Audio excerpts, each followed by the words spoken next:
دوسرا کام خاندانی کیا کرنا ہے؟ تراویح کی نماز. کیا کام کرنا ہے بھائی؟ اور تراویح 20 رکعتیں ہیں, 8 رکعتیں بولو نہیں.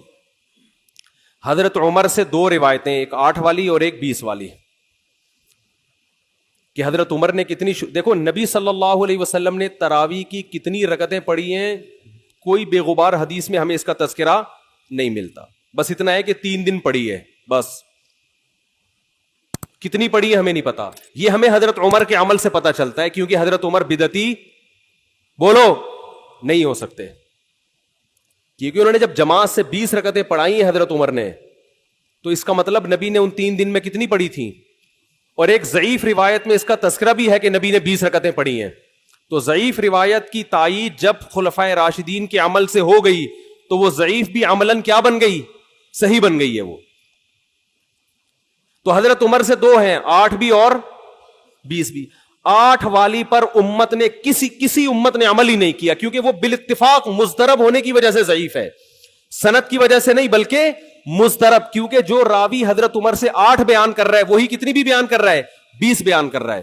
اور جب ہم صحابہ کے دور میں دیکھتے ہیں تو ہمیں سب جگہ 20 نظر آ رہی ہیں, 8 کہیں بھی نظر نہیں آ رہی. تو یہ کیسے ممکن ہے کہ حضرت عمر نے 8 شروع کی ہوں اور کوفہ, بصرہ, دمشق, شام, مصر سب جگہ 20 ہو رہی ہوں؟ اس سے پتہ چلتا ہے کہ حضرت عمر سے جو 20 والی روایت ہے وہ صحیح ہے, 8 والی صحیح نہیں ہے. اور اس کی سب سے بڑی دلیل یہ ہے کہ موطا امام مالک میں ہے 8 رکعتوں والی, جو امام مالک نے نقل کی ہے, لیکن امام مالک خود 8 کا فتویٰ نہیں, وہ خود 20 سے زیادہ کے قائل ہیں, وہ تو 20 کے بھی نہیں 36 کے قائل ہیں. تو یہ کیسے ممکن ہے کہ کتاب کا مؤلف 8 والی ذکر کر رہا ہو مگر خود اس روایت کو وہ اس پر عمل نہ کر رہا ہو؟ ان باتوں کا کسی اہل حدیث عالم کے پاس جواب نہیں ہے. ترمذی میں ایک روایت پیش کی جاتی ہے امام احمد بن حنبل سے, یہ روایت ہے کہ اس میں کوئی مخصوص عدد ثابت نہیں ہے, جتنی چاہے پڑھ لو. لیکن امام احمد کی جو اپنی اصل کتابیں فقہ کی, اس میں امام احمد کے شاگرد جو امام احمد سے ذکر کرتے ہیں وہ ذکر کرتے ہیں امام احمد بن حنبل کے نزدیک بھی 20 رکعتیں مختار ہیں. سمجھ نہیں آ رہی میرا خیال ہے بات. تبھی فقہ حنبلی میں تراویح کی رکعتیں کتنی ہیں؟ 20. اور امام ابو حنیفہ کے نزدیک بھی. لوگ پتہ ہے مجھ سے کیا کہتے ہیں, لوگ جو ہے نا کہتے ہیں کہ یار آپ ان حدیثوں کا انکار کر رہے ہو جس میں 8 آتا ہے. 8 والی جو بخاری کی حدیث ہے نا اس کا تراویح سے کوئی تعلق نہیں ہے. بخاری میں آتا ہے نبی رمضان اور غیر رمضان میں 8 پڑھتے تھے, اس کا تراویح سے کوئی تعلق, وہ تو غیر رمضان میں بھی تھی. اتنی سینس نہیں ہے یار, آپ ہمیں قرآن و حدیث سکھا رہے ہو اور ہمیں اپنا مقلد بنا رہے ہو, اتنے بڑے بڑے مجتہدین کی تقلید چھوڑ کے. میں لوگوں سے ایک بات کہتا ہوں, ایک قرآن و حدیث وہ ہے جو ابو حنیفہ, شافعی, مالک اور احمد بن حنبل نے سمجھا, اور ایک قرآن و حدیث وہ ہے جو 15ویں صدی کے مولوی سمجھ رہے ہیں. کس کی فہم زیادہ صحیح ہوگی؟ بولو بھائی. ایک قرآن وہ ہے جو انجینئر بیان کر رہا ہے حدیث, ایک حدیث کی تفصیل وہ ہے جو امام مالک بیان کر رہے ہیں, ابو حنیفہ بیان کر رہے ہیں, جن کی 80 ہجری میں پیدائش ہوئی ہے, تابعین میں سے ہیں, جو امام شافعی بیان کر رہے ہیں. تم امام شافعی کو چھوڑ رہے ہو, تم امام ابو حنیفہ کو چھوڑ رہے ہو, تم امام مالک کو چھوڑ رہے ہو, تم احمد بن حنبل جیسے محدث اور فقیہ جو امام بخاری کے استاذوں میں ہیں ان کو چھوڑ کر فالو کس کو کر رہے ہو؟ انجینئر کو. اور تم کہہ رہے ہو ہم صرف قرآن و حدیث کو مانتے ہیں, ہم کسی اور چیز کو نہیں مانتے. تم قرآن و حدیث کو نہیں مانتے میرے بھائی, تم مقلد ہو, اندھے مقلد ہو. تم قرآن و حدیث کی اس تشریح کو مانتے ہو جو انجینئر کر رہا ہے, اس تشریح کو نہیں مانتے جو احمد بن حنبل کر رہے ہیں, جو ابو حنیفہ کر رہے ہیں, جو امام مالک کر رہے ہیں, جو امام شافعی کر رہے ہیں. یہ بڑے بڑے تابعین, تبع تابعین, مجتہدین جن کو پوری امت نے فالو کیا ہے. تو 8 رکعت کی جو موطا امام مالک کی حدیث ہے, اس 8 رکعت پہ امام مالک نے فتویٰ نہیں دیا. کیوں؟ اس لیے کہ وہ حدیث مضطرب ہے, اس میں راوی ایک بیان پہ ٹکتا نہیں ہے, کہیں 20 بیان کرتا ہے, کہیں 8. جب راوی کے بیان میں تضاد ہو تو حدیث مضطرب ہونے کی وجہ سے رد ہو جاتی ہے. اور میں آخری بات کر کے بیان کو ختم کرتا ہوں, یہ جو تراویح کا لفظ ہے یہ 8 رکعتوں پہ فٹ ہی نہیں بیٹھتا ہے. اس کا بھی میں جواب سوال کر رہا ہوں لیکن کوئی جواب نہیں دے رہا. دیکھو اپنی مرضی کے سوال بنا کے جواب دے دیا کرو تو لوگ واہ واہ کریں گے. آپ میرے ساتھ یہ ہو رہا ہے, میں جو بیانات میں اعتراض کرتا ہوں نا اس کا جواب نہیں مجھے ملتا, خود سے اعتراض بنا کے کیا کر دیا جاتا ہے جواب. جیسے میں نے بتایا تھا کہ حرم میں 4 مصلے تھے, حنفی, مالکی, شافی, حنبلی, 4 مصلے تھے نا کئی سو سال تک, جو کہ نہیں ہونے چاہیے, ایک ہی ہونا چاہیے تھا مصلی. تو لوگوں نے اعتراض کیا 4 مصلے تھے حرم میں, یہ دیکھو کتنا غلط, یہ حنفی مالکی ایسے ہوتے ہیں. تو میرا سوال یہ تھا کہ 5واں کیوں نہیں تھا اس وقت؟ اس کا مطلب 5واں فرقہ وجود میں آیا ہی نہیں تھا, وہ اب پیدا ہوا ہے. وہ ٹھیک ہے 4 غلط تھے, لیکن اس غلط کو بھی صحیح ان 4 میں سے ایک نہیں کیا ہے.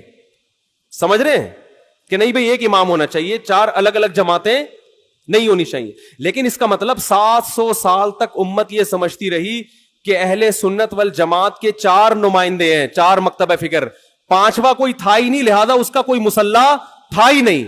تو سوال یہ تھا, لیکن جب سوال یہ پوچھا جائے تو ایسے جواب ملتا ہے کہ وہ سوال ہی پی جاتے ہیں. سوال یہ جواب یہ دیا کہ غلط ہو رہا تھا, یہ بدعت ہے, اور یہ بدعت ہے, یہ ناجائز ہے. تو ہم کب کہہ رہے ہیں کہ صحیح تھا بھائی وہ, لیکن یہ پوری دنیا میں نہیں ہو رہا تھا, یہ صرف حرم میں ہو رہا تھا.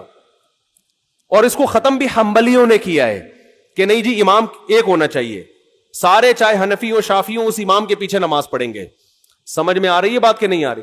تو سوال یہ تھا کہ 700 سال یا 400 سال تک امت کی نمائندگی ان 4 مکاتب فکر نے کی ہے حرم میں, 5ویں نے کوئی اپلیکیشن بھی نہیں دی. اس کا مطلب 5واں تھا ہی نہیں.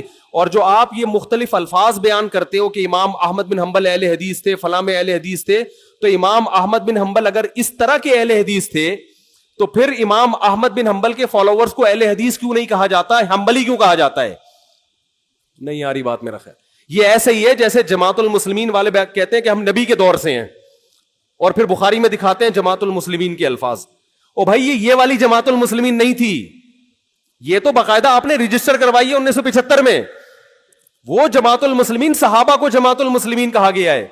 تو یہ جو اہل حدیث کا لفظ ہمیں پرانے وقتوں میں ملتا ہے, یہ محدثین کے لیے ملتا ہے, یہ کسی مخصوص فرقے کے لیے نہیں ملتا. پھر بھی میں اہل حدیث کو اہل سنت میں داخل سمجھتا ہوں, میں پھر بھی ان کو نہیں کہتا کہ جہنم میں جائیں گے, لیکن میں کہتا ہوں کہ آپ کم از کم اس چند 100 سال پہلے آپ پیدا ہوئے ہیں, آپ کی جماعت وجود میں آئی, ہم پھر بھی آپ کو گلے لگانے کے لیے تیار ہیں, اور ہم صدیوں سے چلے آ رہے ہیں. آپ ہمیں کیا کر رہے ہو؟ آپ ہمیں گمراہ لوگوں میں داخل کر رہے ہو. تو اسلام بہت پہلے بر صغیر میں آیا ہے, جس شکل میں آیا ہے وہی شکل ٹھیک ہے, بات کی چیزوں پر اعتماد نہیں ہوتا ہمیں.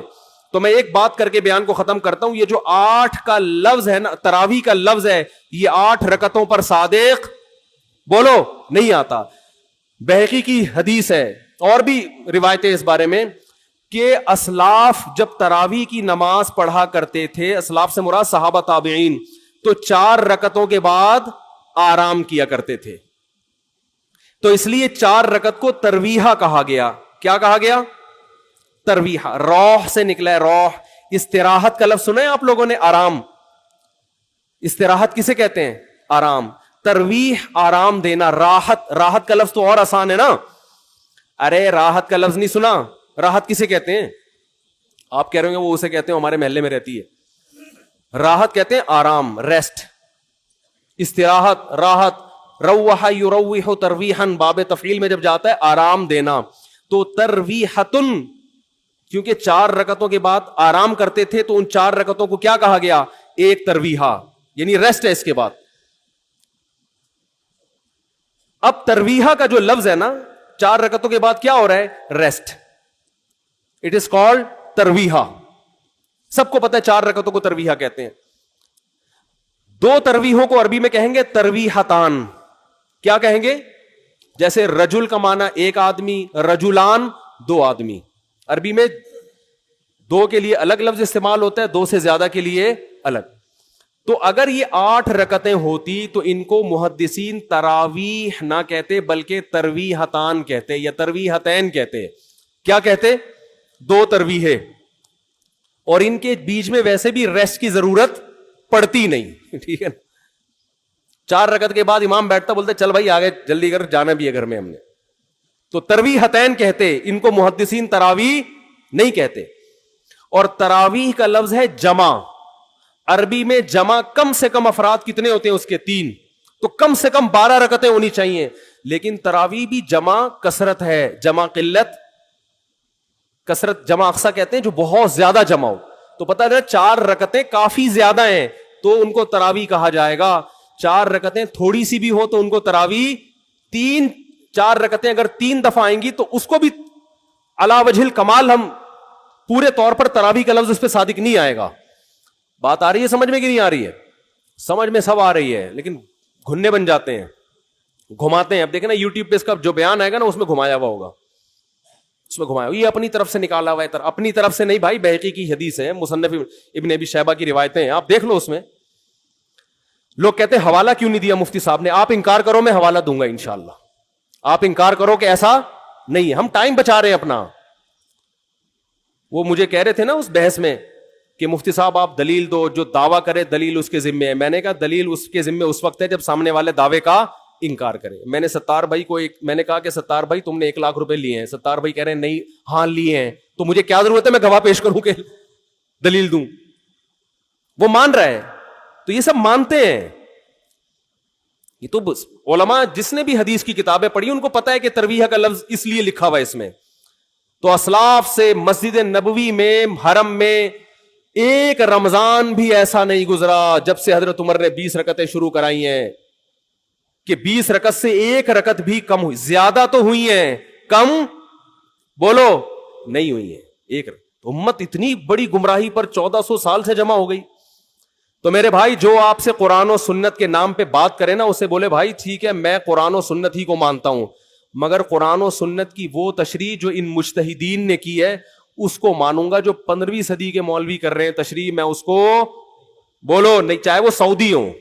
لوگ کہتے ہیں سعودی عرب میں 8 رکعتیں ہر جگہ ہو رہی ہیں. سعودی عرب میں آج ہو رہی ہیں, 100 سال پہلے کے سعودی عرب میں 8 رکعتیں کہیں بھی نہیں ہوتی تھی. تو یہ کوئی سعودیوں کا کلمہ تھوڑی ہم نے پڑھا ہے کہ جو سعودی عرب میں تو بہت سے لوگوں کی داڑیاں نہیں ہوتی. تو کیا مطلب داڑھی کا انکار کر دو گے آپ؟ تو ہم نے فالو کرنا ہے امام مالک کو, امام احمد بن حنبل کو, امام شافعی کو. یہ بڑے بڑے محدثین تھے, مجتہدین تھے. خلفائے راشدین کو, خلفائے راشدین کے دور میں کوئی ایک روایت دکھا دو 8 رکعتوں والی, کوئی ایک روایت. ہاں جو حضرت عمر سے موطا میں منقول ہے اس کا جواب میں نے دے دیا. اس کے علاوہ کہیں دکھا دو کہ بصرہ میں, کوفہ میں, دمشق میں, صحابہ تابعین کے دور میں رمضان میں 8 رکعتوں سے جماعت سے نماز کسی نے پڑھی ہو. تو نہیں ہے کچھ بھی اس میں. تو اس لیے جو طریقہ صدیوں سے تواتر کے ساتھ چلا آ رہا ہے وہ کتنی رکعتوں کا ہے؟ 20 رکعتوں کا. تو اسی کو فالو کرنا چاہیے. تو دوسرا کام آپ نے خاندانی کیا کرنا ہے؟ تراویح پابندی سے پڑھنی. سمجھ میں آ رہی ہے بات؟ تو یہ 2 کام فی الحال کریں, کچھ پیکج اگلے جمعے میں انشاءاللہ بیان کریں گے. تو اسی سے انشاءاللہ اللہ کی محبت کی چنگاری آپ کے دل میں پیدا ہوگی. اللہ